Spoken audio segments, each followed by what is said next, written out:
Continuamos ahora con la agenda, con el segundo elemento de la cuerda de la lectura. Y para eso quiero invitar a José Pablo Escobar, que es psicólogo por la Universidad Autónoma del Estado de Morelos, en México, que posee un máster en Psicología Educacional por la Universidad Católica de Chile y el grado de doctor en Psicología por la misma universidad. Es investigador asociado en el Centro de Desarrollo de Tecnologías en CEDETI, UC, y docente del Magíster de Neuropsicología Pediátrica de la Universidad de los Andes. Junto con él hará preguntas la profesora Jennifer Villagrán, que es profesora experta de la Escuela El Saber de la Comuna de Nacimiento en Biobío y lleva 14 años en aula enseñando a leer. Así es que dejo con ustedes, Andrés, nos ponen el PowerPoint, por favor, a esta pareja de personas que no eran solo mujeres las que ponían. La verdad, ahí me equivoqué. A Pablo Escobar, que nos va a hablar del componente de decodificación de la cuerda de la lectura.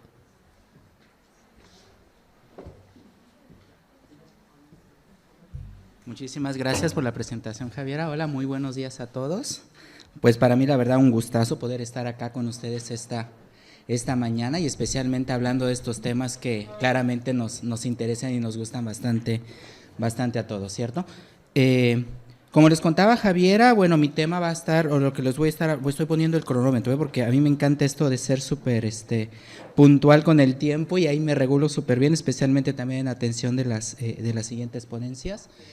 Bueno, como les contaba Javier, a mí me toca hablarles acerca de este tema de la decodificación, ¿no? Y el tema de la decodificación es bien relevante y lo vamos a estar viendo entonces a detalle en las siguientes diapositivas, porque es principalmente la entrada, la vía regia hacia la comprensión de la lectura, ¿cierto? Como ya lo había mencionado, por ejemplo, el ministro, ¿no? La importancia que tiene el tema de la comprensión. Y claramente, para poder acceder a comprender un texto, pues necesitamos de unidades mínimas, ¿no? O de habilidades precursoras que precisamente nos van a permitir, ¿verdad?, poder acceder entonces a ello. Entonces, claramente, si nosotros vamos a querer o vamos a necesitar comprender un texto, pues definitivamente lo primero que tenemos que hacer es decodificar, ¿verdad?, esas palabras que componen entonces estos textos. Cierto, ¿verdad? Y se menciona bastante que quizá el leer una palabra no hace la comprensión, pero ¿cómo ayuda, no? Yo creo que es algo así como la plata y la felicidad, ¿no? Definitivamente la plata no te hace la felicidad, ¿verdad? Pero ¿cómo te ayuda, verdad? Y entonces, definitivamente el mejor sucedáneo, ¿cierto? Entonces, claramente, para poder llegar a esa comprensión, pues necesitamos entonces partir desde ese nivel entonces de la palabra, ser capaces entonces de decodificarlas. Yo por eso ahora la presentación quiero compartirles, les voy a compartir las que para mí son unas palabras que a mí me encantan, ¿eh? Esta palabra a mí me encanta, con independencia del significado, la palabra caléndula. Le encuentro es una cosa, no sé, es bonita, no sé ustedes, yo creo que piensen ustedes en las palabras que les gustan. A mí personalmente esta me suena bastante bien, ¿no? Es como que tiene una palabra con mucho ritmo, ¿no? O sea, qué bueno que no tengo una hija, porque si no le pondría caléndula, ¿verdad? Que me encanta entonces este nombre, esta palabra, ¿no? Es una palabra muy linda. Esta también me gusta, pero esta además porque tiene una particularidad, ¿no? Además que suena muy chistosa, después me enteré que esta palabra, el significado de esta palabra es ese olor que nosotros percibimos después de que llueve. El olor a tierra mojada, cuando huele a tierra mojada, no es que uno dice, huele a humedad, no, huele a petricor, petricor, ¿no? Entonces, claro, no, ese es el significado entonces de esa palabra petricor. Y bueno, y finalmente esta última, que esta ya es mi regalona, Querétaro. La palabra Querétaro, esta la encuentro también fabulosa, quizá para algunos de ustedes resulta ser una pseudopalabra, ¿verdad?, en donde claramente la decodificación tuvo que estar, pero al 100% para poderla leer. Y bueno, la palabra Querétaro es el nombre de un estado en México y también hace algunos años fue elegida como la palabra más hermosa del mundo en un congreso que se realizó en México.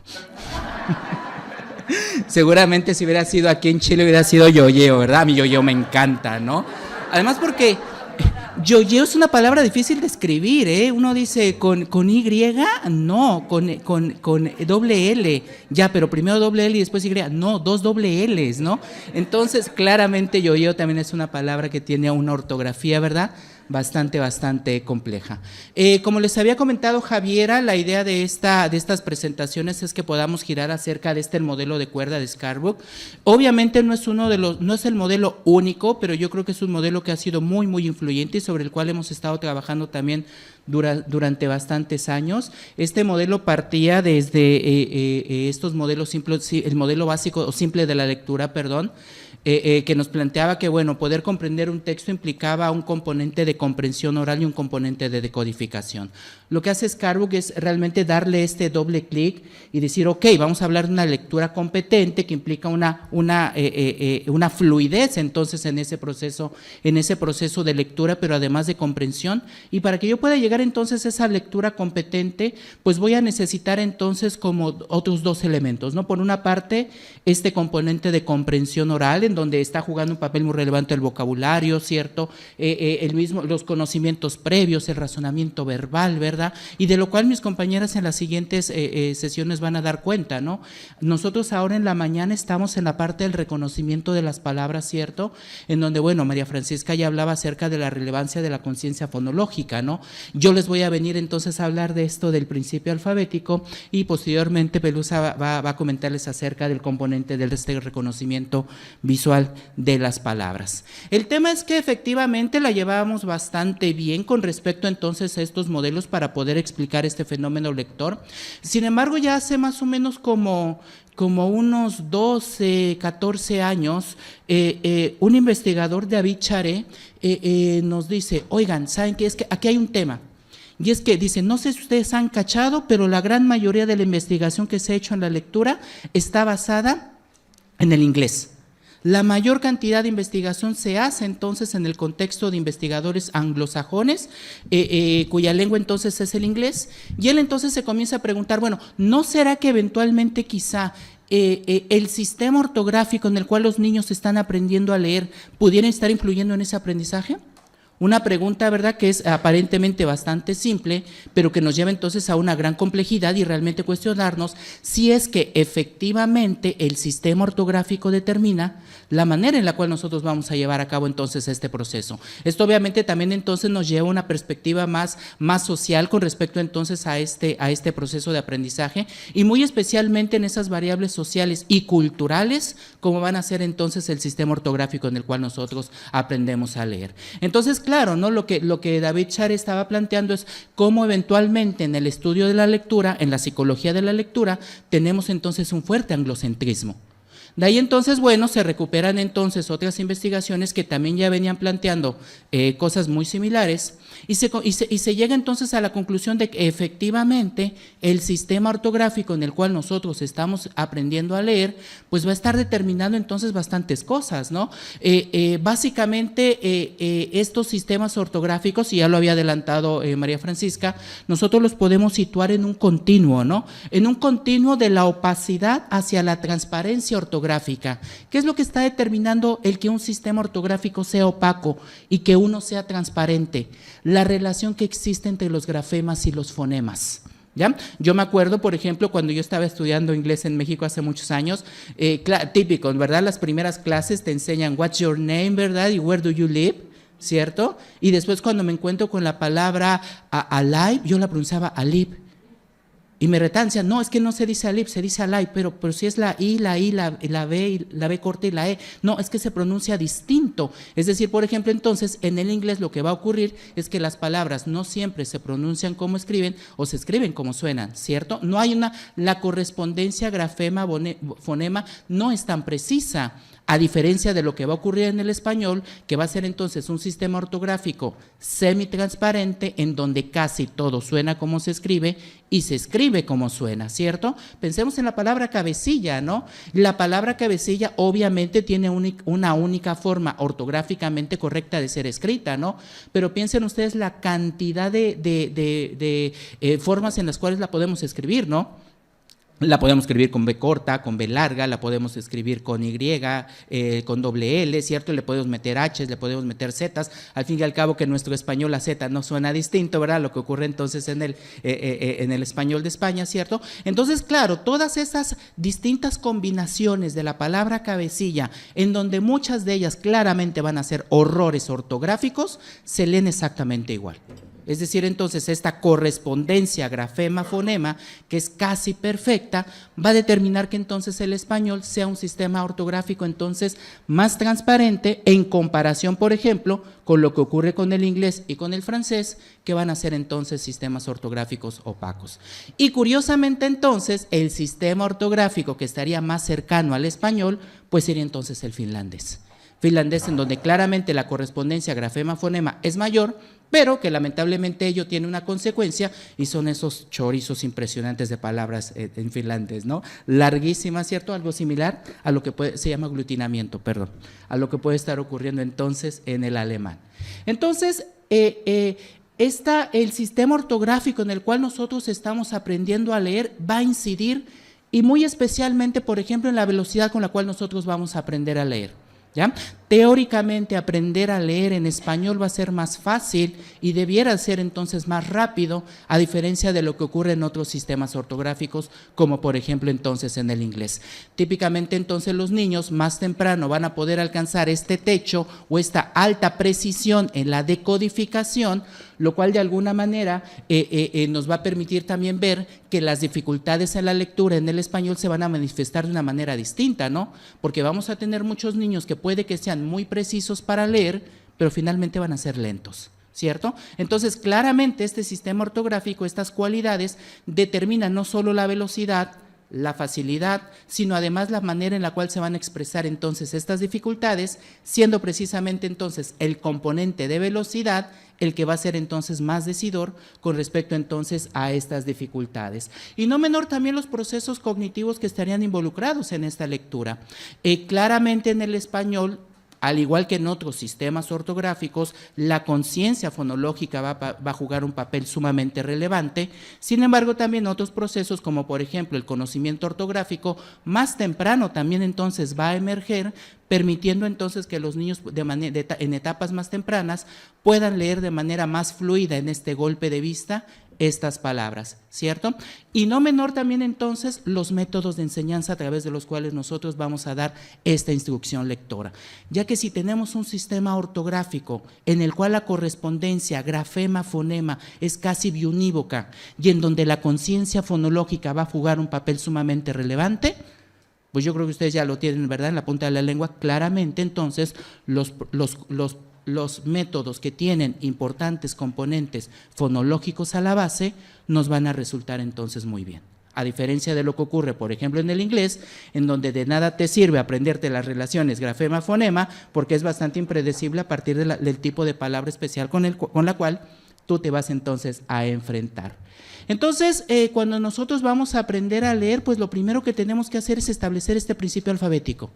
Este principio alfabético que tiene que ver con aprenderse entonces las correspondencias entre los grafemas y los fonemas, ¿no? La letra claramente entonces va a resultar esta unidad mínima que nos va a permitir a nosotros poder acceder a esta lectura. Y como ya se lo habían preguntado, ¿verdad, María Francisca, hace un momento, ¿qué es mejor? ¿Es que enseñemos a los niños las letras por el nombre, por el sonido, o enseñémoslas solamente sin presentarles las grafías?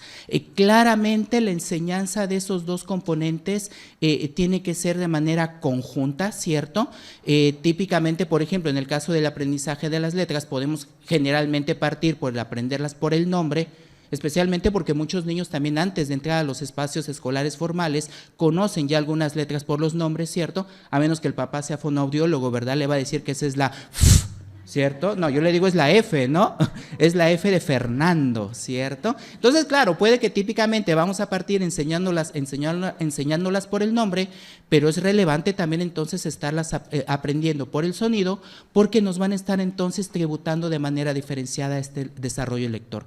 Así, por ejemplo, entonces, cuando yo estoy enseñando la letra a partir de ese sonido, pues voy a estar aportando al desarrollo de la conciencia fonológica, que como María Francisca ya lo había comentado en la sesión anterior, va a ser uno de los principales predictores tempranos del desarrollo de la lectura, mientras que cuando se están enseñando las letras por este nombre, están aportando entonces a este conocimiento ortográfico que también entonces va a ser sumamente relevante. Y así como la conciencia fonológica es reconocida como un importante predictor temprano de la lectura, resulta que entonces también el conocimiento de las letras es una forma bastante sencilla a través de la cual nosotros también podemos entonces estar identificando a estos niños en un posible riesgo de manifestar dificultades con la lectura. El tema es que nosotros ya no nos vamos a esperar hasta que las dificultades se manifiesten, hasta que llegamos a tercero básico y nos dicen, no, ¿sabe qué, mamá o papá? Pues simplemente no maduró, ¿no? Pensando en una inmadurez, la dificultad para poder desarrollar esta habilidad, ¿no? Este aprendizaje, ¿cierto? Entonces, realmente, y con el estado de ciencia actual, nosotros desde la etapa preescolar podemos comenzar a hacer entonces esta identificación temprana antes de que se dé este aprendizaje de la lectura, y claramente no vamos a poder hacer un diagnóstico de una dificultad en la lectura porque todavía no se ha aprendido, pero sí podemos hablar entonces de un posible riesgo, en la medida en la cual, si es que no trabajamos, como decía María Francisca, con la conciencia fonológica y con el conocimiento de las letras, pues bueno, vamos a estar hablando entonces de historias distintas. ¿Qué cualidades entonces debiera tener un método orientado entonces hacia el desarrollo y el aprendizaje de estas habilidades de decodificación, que son la base entonces de la lectura de palabras, que después nos va a llevar a la comprensión? Fundamentalmente, y en esto la evidencia empírica es bastante consistente, se nos plantea que todo método que esté orientado entonces hacia el aprendizaje de la decodificación tiene que tener estas tres cualidades. Tiene que ser un método explícito, sistemático y sintético, ¿ya? Explícito en el sentido de que efectivamente se enseñen estas relaciones, ¿verdad?, directas entre los grafemas y los fonemas, ¿no? Obviamente aquí entra en juego bastante el tema de la pedagogía, ¿cierto?, la creatividad que puede también tener entonces este docente a la hora de estar enseñando entonces estas correspondencias, ¿cierto? Y especialmente también porque si hay algo muy importante es que esto también tiene que ser sistemático, ¿ya? En una sistematicidad en donde no es simplemente al lote o a la chunta a ver con cuál es la letra que vamos a partir, ¿no? Hay una progresión, ¿no? Muchos de ustedes conocen, ¿cierto? Quizá vamos a partir entonces primero con las vocales, de ahí entonces vamos a sumar algunas consonantes y la M, la P, ¿cierto? Por ejemplo, la Y, para poder comenzar a hacer entonces estas primeras palabras que los niños puedan decodificar, y claramente entonces también la emoción de un niño al ser capaz de poder decodificar esa palabra, pues es también un componente entonces motivacional que va a permitir entonces que nosotros podamos seguir trabajando entonces en esta senda, ¿cierto? Y entonces obviamente la idea es que este método que tiene que ser entonces explícito en este aprendizaje de la relación directa entre los grafemas y los fonemas, que tiene que ser sistemático en un orden determinado, en una secuencia, también tiene que ser sostenido en el tiempo, ¿cierto? Esta instrucción entonces, como decía María Francisca, ojalá y también entonces se pueda dar de manera diaria, ¿cierto? En una estructura clara, ¿verdad? En la cual entonces nosotros podamos llevar a cabo esta. Y no menor entonces finalmente, que tiene una gran relevancia en el contexto del español, pues esta metodología tiene que ser sintética, ¿sí? Enseñar entonces estas relaciones grafema-fonema a través de un análisis fonético de las palabras. Ya hemos hablado acerca de la relevancia del componente fonológico y que entonces este componente fonológico precede, ¿verdad?, a la lectura, pero como decía María Francisca, una vez que esta lectura se está dando, a la inversa se está potenciando, ¿cierto? Ya Luis Bravo hablaba acerca de la conciencia fonológica como una zona de desarrollo próximo para la lectura, ¿verdad? Y finalmente, pues enseñar también entonces estos procesos de síntesis, esta combinación entonces de los sonidos y también esta segmentación, ¿no? Segmentar entonces los sonidos desde las unidades más grandes hasta estas unidades entonces más pequeñas. En este sentido entonces vamos a tener estas habilidades precursoras. María Francisca les hablaba acerca de la conciencia fonológica, el principio alfabético de reconocer estas relaciones grafema-fonema, pero también hay unos que se llaman unos procesos puente, y muy especialmente yo hablo de estos que son las funciones ejecutivas, como estos procesos cognitivos que se van a encargar de monitorizar y de permitirnos llevar a cabo conductas orientadas hacia metas. ¿Qué meta tan compleja como, por ejemplo, poder leer una palabra y posteriormente comprender entonces esa palabra y después poder comprender 300, 500, 3000 palabras, por ejemplo, entonces, en un texto. Claramente, entonces, también la relevancia que tienen otros procesos cognitivos, como por ejemplo la indivisión, cuando yo me enfrento con una letra C, o claro, sí puede ser con una letra C, que dependiendo en dónde está, o la consonante o la vocal que la antecede, puede tener un sonido distinto en el español, y que precisamente por eso es que el español no es completamente transparente como el finlandés, ¿cierto? Lo que ocurre ahí que necesitamos nosotros aprender e inhibir entonces un sonido por el otro, la memoria de trabajo como esta capacidad de poder mantener información por breves periodos de tiempo y manipular esa información va a tener entonces un rol fundamental. Si no, pensemos en los niños que están recién aprendiendo a decodificar, y tenemos estos niños, ¿verdad?, que decodifican de una manera, vamos a decirlo así, cuando ya estamos cansados de llevar a cabo la prueba de lectura tortuosa, ¿cierto? Y después de las 1500 decodifican la palabra larguísima y terminan entonces repitiéndola y comprendiéndola, ¿no? Esa capacidad de memoria de trabajo entonces está ahí jugando un papel sumamente relevante, y no menor entonces una flexibilidad, como esta capacidad entonces de poder cambiar entre una tarea y otra, ¿no? Cuando yo estoy decodificando una palabra, ¿cierto? Quizá mi esfuerzo cognitivo está puesto entonces en esa decodificación, pero también lo que yo tengo que hacer es cambiar el foco del componente fonético hacia el componente entonces semántico, y eso es precisamente también lo que estamos haciendo en la lectura de una palabra, ¿no? Consistentemente estamos cambiando del componente fonético hacia el semántico. Obviamente también la carga cognitiva que todos estos procesos implican son muy grandes, de ahí que entonces ese es un elemento que tenemos que considerar, y no menor, y muy probablemente como Pelusa lo va a comentar en la siguiente sesión, en la medida en la cual nosotros automatizamos entonces esa lectura de las palabras, prescindimos del componente fonético para entonces esos recursos cognitivos poderlos realmente volcar hacia la comprensión, hacia el componente semántico de esas palabras, ¿cierto? Entonces, a ver, yo creo que no es cierto que los métodos fonéticos son aburridos. O sea, son realmente desafiantes porque efectivamente es necesario llevar a cabo todo este proceso de plasticidad cerebral que implica el aprendizaje de la lectura, y que este aprendizaje entonces tiene que ser a través de un método que considere entonces estos elementos que ya hemos comentado. Tampoco es que sea una lectura sin sentido, o sea, de entrada precisamente para poder acceder al significado de una palabra, pues lo primero que tenemos que hacer es romper este código, ¿no? Decodificar cada una de ellas. Entonces, la idea es que obviamente parto yo entonces decodificando, pero progresivamente también entonces estoy accediendo a esta posibilidad entonces de significado. Y bueno, como ya lo había comentado, finalmente es importante que este método que nosotros vamos a utilizar, pues ojalá que entonces tenga un enfoque fonético, que sea entonces un método sintético, sistemático, y que implique entonces esta enseñanza explícita de las relaciones entonces grafema-fonema, ¿ya? Eso entonces es por mi parte. Ahora entonces, Francisca, pasamos a la segunda parte, ¿cierto? Muchísimas gracias.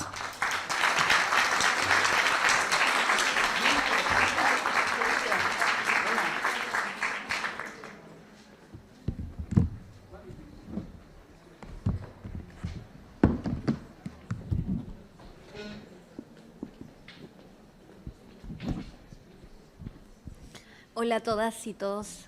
Agradezco la oportunidad de estar acá junto a Pablo y tengo algunas preguntas desde el aula. Yo soy profesora de aula de la Escuela del Saber de Nacimiento.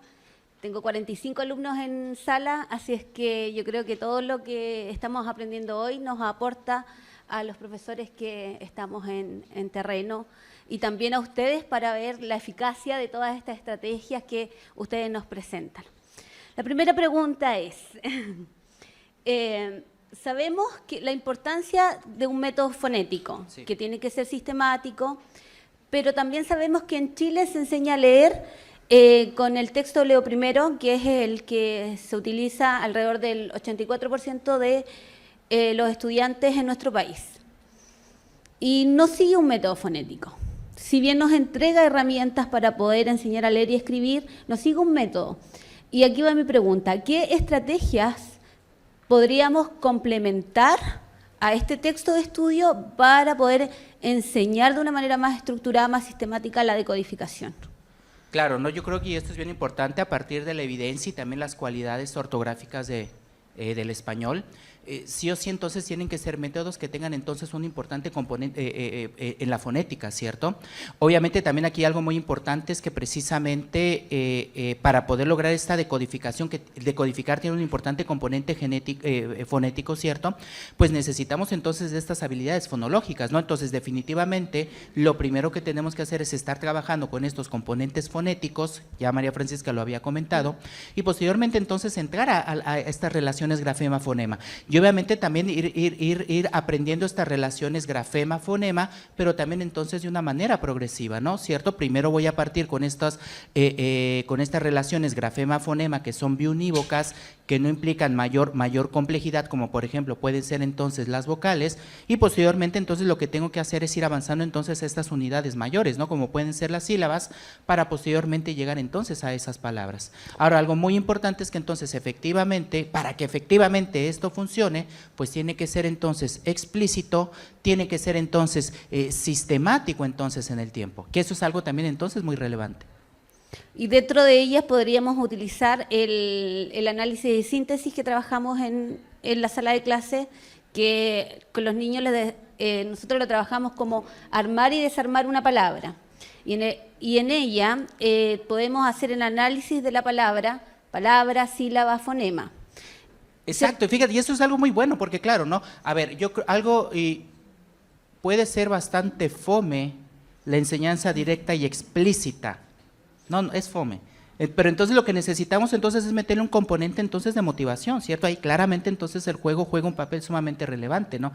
En estas actividades, por ejemplo, que tú estás planteando, podemos hacer estas palabras chistosas, ¿cierto? Y podemos sustituir un fonema por otro, una letra por otro, y ya nos resulta entonces otra palabra, ¿no?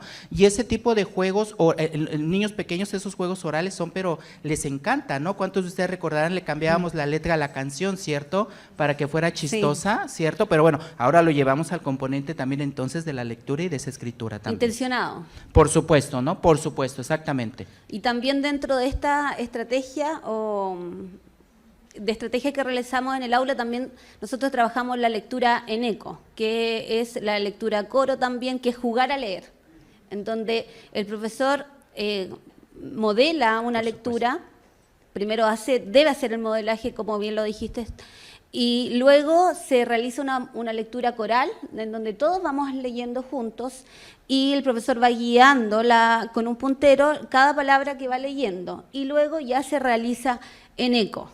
Claro.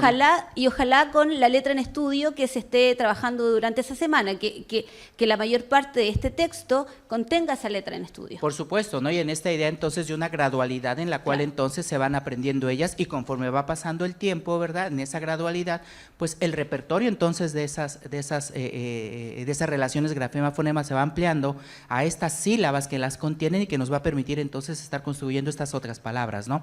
Ahora, el tema, por ejemplo, también de esa lectura coral es bien interesante, ¿no? Porque efectivamente nos aporta de manera sustancial al tema de la decodificación, no menor, ¿verdad? Después va a ser al tema de la fluidez, y no menor también algo bien interesante, y es este otro componente de la lectura, de la comprensión lectora, que es la prosodia en la lectura, ¿cierto? Y cómo la prosodia también es un componente muy relevante para la comprensión de lo que nosotros estamos leyendo. Por eso es importante el modelaje. Por supuesto, exactamente.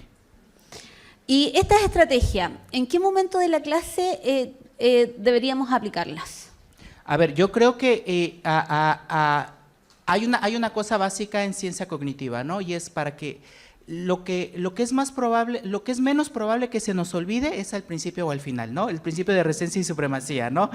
Entonces yo creo que aquí el tema es intencionarlo o bien al inicio o bien entonces hacia el final de esta clase. Pero obviamente siempre lo importante entonces es que sea esto sostenido en el tiempo.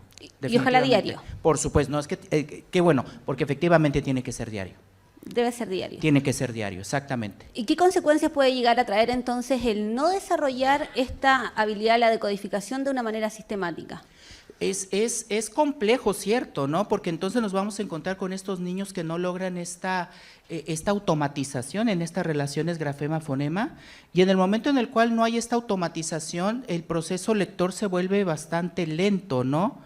y pudiendo entonces implicar una carga cognitiva muy importante. La memoria de trabajo va a jugar un papel muy relevante en este proceso, y si la memoria de trabajo está muy puesta en esta decodificación, pues va a ser más complejo, cognitivamente más demandante la tarea, se va a agotar y muy probablemente quizá no va a poder acceder entonces a este significado, ¿cierto? Entonces, algo bien interesante, y ya lo mencionaba yo en las diapositivas, ¿no? En el caso del español, muchas de las dificultades en la lectura no las vamos a ver en fallas en la precisión, ¿no? Especialmente en alumnos, por ejemplo, más grandes, ¿no? Segundo, tercero básico, porque como decía aquí, con el español la decodificación, ¿a qué chiste tiene, no?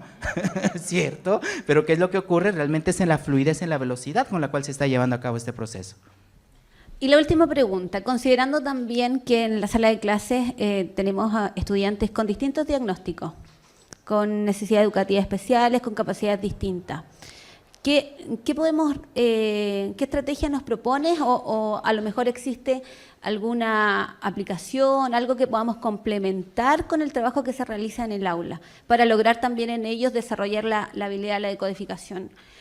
Muy buena pregunta, fíjate, este es bien interesante porque por mucho tiempo se ha pensado también si es que, por ejemplo, en poblaciones atípicas como niños con dentro del espectro autista, niños con discapacidad intelectual o niños con dislexia pudieran tener un desarrollo distinto con respecto a la lectura, ¿no?